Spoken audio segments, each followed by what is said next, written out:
watching Rogers TV.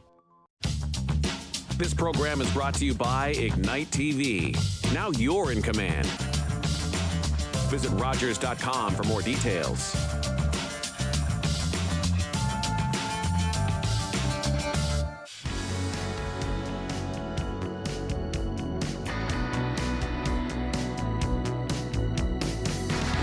Hello and welcome to HealthLink, a program connecting home, community, and healthcare.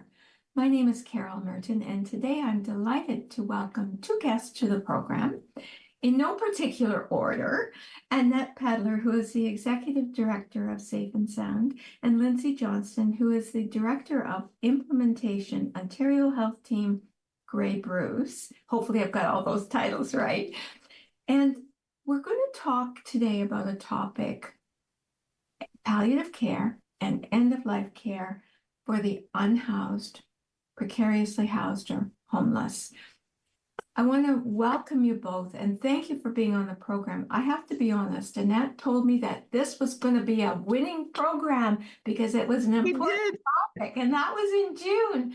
So we're here today for a winning program about a very serious and sensitive topic. I have to be honest, it caught me off guard. You know, we talk about the unhoused and meeting their needs for survival, but end-of-life care and palliative care is something that I think deserves a very critical look for those who are obviously our marginalized population. So thank you both. I have so many questions. I hardly know where to begin, but who would like to start? Like, how much of an issue is this, and what are the barriers?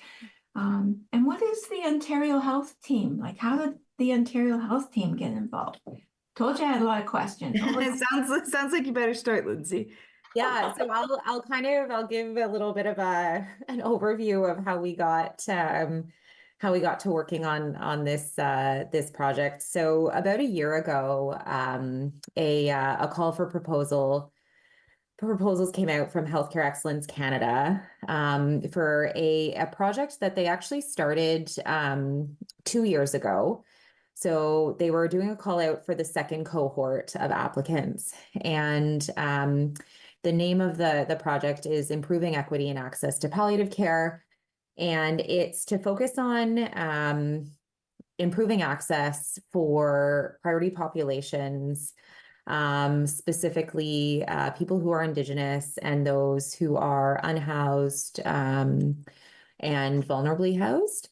Mm-hmm. And it's it's an unfortunate statistic that individuals who are vulnerable and marginalized really have extremely poor access to palliative care, and at very disproportionate ratios to what many privileged individuals experience. So this palliative care is one of the priority populations of the Ontario Health Team, and I've been very fortunate to work with the Grey Bruce Palliative Medicine Group, who are an extremely engaged group of physicians that really want to improve access to palliative care for the entire region of Grey Bruce, and especially populations that are underserved. So we put in a proposal. I worked very closely with Dr. Kelly Fenn, who is a lead on this project and very passionate about this subject. And we were successful in obtaining the funding for this. And really, when we put in the proposal, it was just kind of defining the need. And, we know the need's very high in Grey Bruce. We don't have any service really for individuals in these priority populations that really provides kind of low barrier access to palliative care. And so we started by, bringing a group of partners together, and, a group that I hadn't previously worked very closely with. And it's been a really, really great experience for me, and I know for the entire group, getting to work closely with Annette and many others who are day to day working, on the front lines with individuals who really need better access to care. So that's a bit of the history of how we got here and working on this project. And, the first piece of it is really a needs assessment. So looking at, what is out there currently, where are the barriers, and what could we do to reduce those barriers and get individuals the care that they need. And the other thing is, what does palliative care look like for individuals who are unhoused and vulnerably housed and really, been let down by our healthcare system. So I don't know, Annette, what you would like to add to that? I feel like I talked for a while. Yeah, no, I think that I'm the same way, Carol, that this kind of got me right between the eyes when I first heard about it. And it's not something that I had spent a lot of time or had to spend a lot of time thinking about. And I think because of the understanding that right now palliative care is often it's a privileged thing for people to be able to access, and also because so many of our folks and participants, the barriers to accessing medical care before mean that they might not necessarily even know or be in a position to take on the knowledge that they are themselves would be benefiting from palliative services. So I think that for me, a lot of the learning about this has been about trying to understand that palliative care isn't just hospice, and that there's a lot more service and supports that can be integrated into people's lives, even if it's not like somebody who's expected to die in the next couple weeks. I think that Dr. Fenn shared that there's 2,000 people who pass away every year in Grey County. Was it Grey County or Grey and Bruce? Grey Bruce, yeah. Grey Bruce. And out of that, I think it was 1,800 would die in a protracted manner, and therefore could benefit from some form of palliative services. So I don't think that 90% of the population who pass is maybe reflective of exactly a lot of the homeless and marginalized communities, because a lot of those deaths come a lot more quickly and a lot maybe more violently or harshly, and just the broad understanding of violence. But I think that it's definitely a stat that I did not recognize and understand before. Yeah. The other component is around, you mentioned about supports, and certainly that will be helpful to talk more about during this program. But often those who are unhoused may not be connected to their community. They may not have family supports for various reasons, that those who in more privileged situations automatically have that infrastructure and that surrounding caring network. I'm assuming this puts our marginalized, vulnerable people at more risk of challenges. Maybe you could speak a little bit about some of the supports that could be available for those who don't have what we would consider other types, and also how long the project's going to go on for, and if you could fill us in a little bit about that, please. Yeah, I'll just start with some of the services that Safe and Sound offers, just because that's where I'm sort of sitting in the system.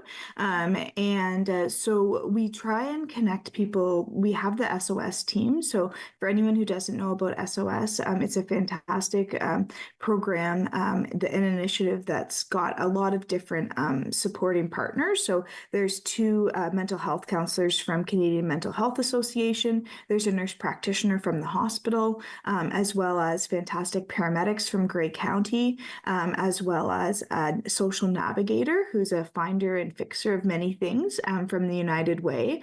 And so we're really, really privileged to have that team who has a once a week clinic at Safe and Sound every Tuesday afternoon.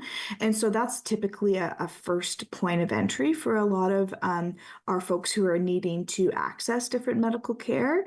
And of course, the emergency room is a big piece also. I think that one stat that I just kind of want to go out of my way maybe to bring up is the having those supports though that aren't the emergency room is really, really important. And we saw that last winter when Safe and Sound became 24 hours. Over the same 5-month period from the previous year when we weren't open overnight to when we moved to a full 24-hour drop-in service, there was 71 less emergency room visits to the Owen Sound Hospital during that time. So there are ways that these programs and initiatives can help our already stretched and at capacity hospital system. And I think it's important for people to see all the different points of value, and that if you don't think that this is impacting you, it is, because it's impacting your ability to access care in a rapid way. If other folks are needing to access it because they have exposure related conditions, or and they have to be admitted to care to hospital. Yeah, For sure. So Lindsay, how long is the project, and what are some of the barriers that you've identified so far? Yeah, for sure. So this project actually runs until 2026. So we have quite a bit of time.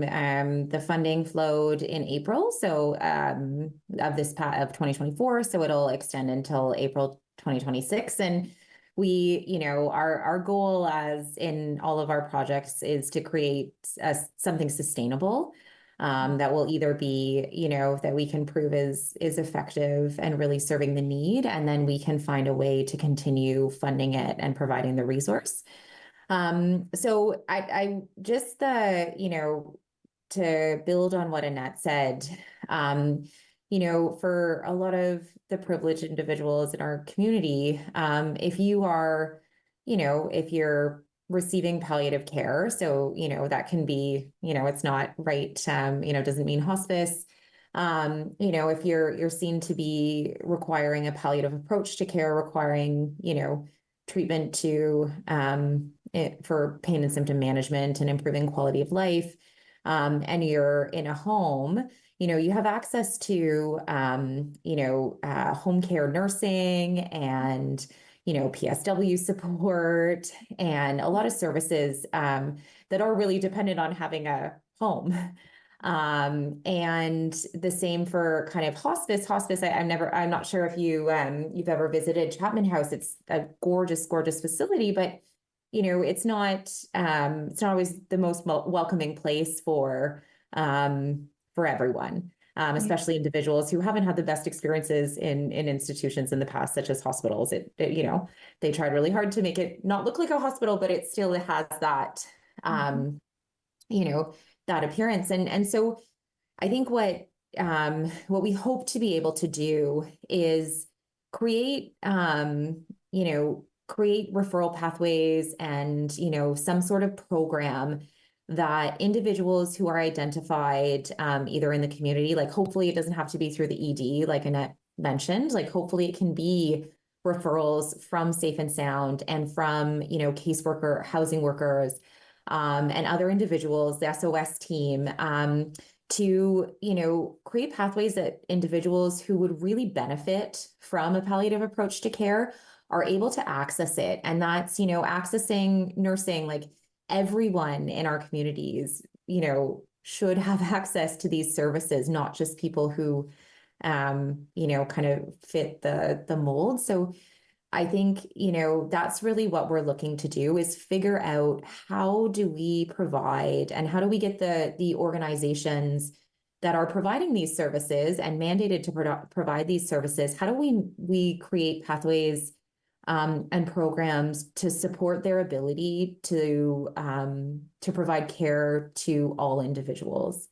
And then, if hospice isn't, something that someone wants to go to, how do we still create that, quality end of life experience and ensure that their end of life, wishes are honored, and that the people they want to, they're in the environment they want to be in, and, as comfortable as possible. So how do they get access to a palliative care physician and things like that? And, we're toying with a few models now, while we're looking and evaluating the need, and maybe it is someone who, is there's a model in Sudbury where there's a palliative outreach worker, and, she'll go and sit with them, and maybe record their end of life wishes and bring them, whatever it is they need. Is it food? Is it, get the, if they're in a housing unit, go with the nurse, to, who may be uncomfortable, but, go with them and be there while they receive their, their pain medication. So, there's lots of models out there, and they're happening in Toronto, they're happening in Sudbury, they're happening all over, that we're just trying to figure out, what does that model look like for Grey Bruce, and how can we go about implementing it? And getting the service to the people that they really are, they deserve to have. I think you raised some really important points, and as you're mentioning, I'm thinking about end of life care in an encampment. I mean, we have people who are intense, and that's assuming they've been diagnosed. That's the other part. We're talking end of life, but it's getting them even where the diagnosis, that early intervention approach. Any surprises from either of you so far about what you've learned or what you've seen, or, Yeah. One thing that I didn't I knew, I was going to say casually isn't the word. I knew experientially, or I recognized but didn't know the stats around, was how young the average the median age of a homeless person who is passing away. So Toronto has a strong data. I don't have the data here for Grey Bruce, but in 2022, the median age of men who were experiencing homelessness who died was 55, and that age was 42 for females.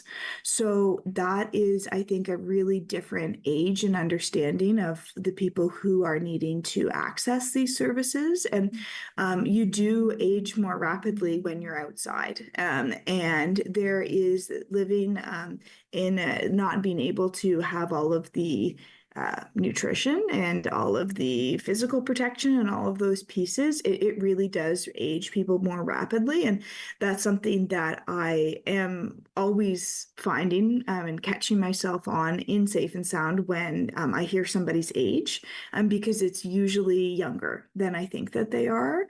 And I think that this project helps me kind of put that into a framework. And as Lindsay was mentioning, there is a lot of different programs around, and I don't think that it's a model probably for Grey Bruce, but Toronto even has a palliative care shelter that has a 4-bed facility. I'm not sure if it's 4 or 5 beds, and one of them is a chronic palliative bed. So and it's specific to people who are homeless. And so I think that there's a lot of important research and knowledge coming from different communities that I'm hoping that this project's able to help leverage. Thank you for that. I'll just add to that, because I had a really interesting conversation this morning. There's actually an expression of interest out for increasing the number of palliative beds that where hospices can apply for that. And a big portion in the application, I finally reviewed it this morning, is, are you looking to serve equity deserving populations? And I had a conversation, and, there's a lot of, I think there's, just because it's something that staff in hospice haven't experienced, there's a lot of kind of, they're just unsure of what that looks like. And I think, this just kind of emphasizes, and it really did for me today, how important education is. And that is a big part of this project as well. We're looking to host a workshop in November, and then hopefully a symposium in the spring, and looking to educate, individuals like who are working on the front line in all different areas working in Safe and Sound, in, the different housing options that we have for people, the emergency shelters, things like that. And just so that they can identify individuals who would do well with a palliative approach to care, but then also for those who are working in hospice to be more comfortable, so that hospice is more of an option for any individuals who would like to go there. So there's really there's a lot of opportunity, I think, that education and kind of some anti-stigma training can help us all in the entire system. So that's another big component of this, and I think a really, really important piece that we hope to really spread throughout Grey Bruce over the course of this project. You'd mentioned barriers before, so with the population we're discussing today, sometimes there are some additional factors that need to be taken into consideration, including addictions and including some mental health issues. Do you see those as barriers to additional palliative care bed entry or any, because it's part of it's part of who they are, and how do we approach that, and what would be necessary for facilities to be able to accommodate those? Mm-hmm. I was just, when you were asking that, one thing that I was thinking about is that, like, where is the barrier there? Like, I don't think that the barriers line with the substance use. I think that the barriers line with the institution that can't accommodate somebody's substance use. And so I think that there's an important piece about holding institutions accountable to help them understand that this is something that everybody's growing and learning about. Even just at Safe and Sound, when Safe and Sound started, it did not have a focus on addictions. And what the community has showed us is that we need to smarten up, and we need to be really focusing our resources and understand that this is what the community is asking from us, and to try and meet that moment as best we can. For sure, for sure. Sounds like a lot of learning all the way around, and skill development, for sure. Lindsay, any surprises in addition? I know Annette has mentioned anything you've learned so far that you really didn't expect? I've learned so much. I think, this has been, I feel like I've grown a lot just even in this experience, working with Annette and the rest of the project team. When I started with the OHT and over a year and a half ago, I thought palliative care was hospice. I didn't know what home care really was. And the systems, the complexity of the systems that are currently in place, and I'm constantly surprised by all of the kind of inherent barriers that are like just in the system in accessing care. I don't know how this system's developed to be the way that they are, when they basically don't consider, like, if you don't have a phone, well, all of these systems, there's so many systems that couldn't possibly work for you because you don't have a phone or an address. Like, it's just it's inherent in the process. So that I'm always kind of shocked by that to some degree. And then I've had the amazing, like really amazing opportunities with this project. We went out to Winnipeg, Dr. Fenn and I, and we got to go visit a shelter there, and I had never been to a shelter before. And this was a shelter where they had something like 150 beds. And they had a clinic there that was staffed fully by in-kind services. They had dentists, they had physicians, they had it was just this amazing place. They had a huge kitchen where hundreds of people came every single day to eat. And it was, they had transitional housing. It was just this remarkable place with the most remarkable staff. And we got to spend a few hours there.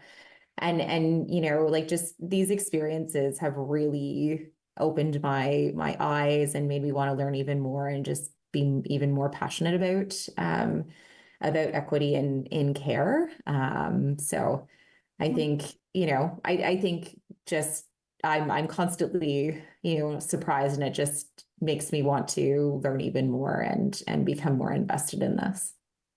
So the system has, in some ways, let those who need this care the most, let them down. But the opportunity to fix the system will exist through this project, and all of the service providers, Safe and Sound, all of the team members. We have a couple of minutes left in the program, so I'm wondering if there's anything you really, really want to share before we have to sign off. I want to invite you both back, because I am inviting you both back. We definitely need to hear more and to learn more. So please come back. Mm-hmm. I'm going to turn it over to. Yeah, I can share a couple different statistics that are current about homelessness in Grey and Bruce, just to kind of give some of our watchers, listeners, some perspective. So as of August 31st, there was 218 households experiencing homelessness in Grey Bruce. And out of those 175, it's been over 6 months that they've been homeless in the last year. And out of those, about 56 that they know of are sleeping outside in their car or in a spot that's described as not intended for human habitation. So that's a pretty crushing number. And I think that Safe and Sound, beginning on November 1st, shifts to a 24-hour service model. So we are a drop-in center, and will be a drop-in center instead of just from 9 until 3. It will go 24 hours. And that's a really important, I call it a harm reduction intervention. It's a drop-in is not the dignity that people deserve. People deserve a bed. People deserve their own place to call home. But we have to meet the moment with what we have. And this is what we can do. And so what we're funded to be able to do, I should maybe say. Yeah. Catch myself there. Where are the barriers? Are they with us? Or are they somewhere else? Yeah. And that's helpful. That's helpful. And much as I don't want to cut you off, Annette, I know the producer is going to cut me off in a moment. I think there are so many opportunities for us, all of us as a community together, but especially depending on the wisdom that you bring forward to make a difference. Everyone deserves to live and die with dignity. Thank you both for being on the program, and I do extend the invitation to return, so please. Thank you to our viewing audience for joining us today to learn more about programs, services, and resources for you and your family. Take care and stay safe. Thank you.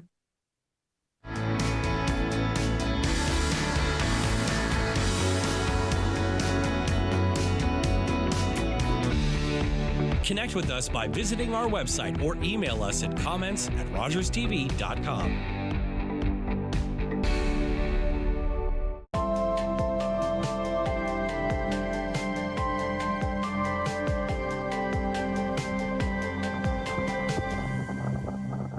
With Rogers TV, you can cheer on the home team from the comfort of your living room. We'll head to the rink, the field, the court, or the pitch, so you don't have to. Tune in and cheer on your local amateur athletes on Rogers TV. This is a brain in urgent need of mental health care. but because 3 out of every 4 Indigenous people experience racism in healthcare. She may not get the help she needs.